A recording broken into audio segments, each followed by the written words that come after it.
Hello everyone, I'm Christina from JNTECH CNC.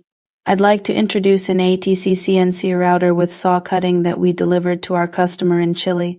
The machine size is 1,300 2,500 millimeters, equipped with 350 millimeters and 600 millimeters saw blades. It is mainly used for cutting OSB, foam, MDF, particle board, plywood, solid wood panels, composite materials, and insulation boards.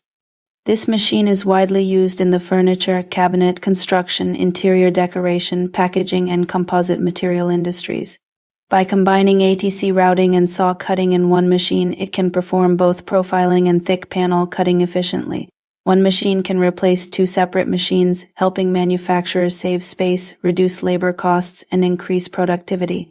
If you are running high-speed CNC routers, laser cutting machines, or heavy metal grinding lines, a 7.5 kilowatts pulse dust collector is a non-negotiable upgrade. It guarantees zero clogging, unstoppable suction, and a dust-free, healthy workshop environment that boosts your production efficiency from day one.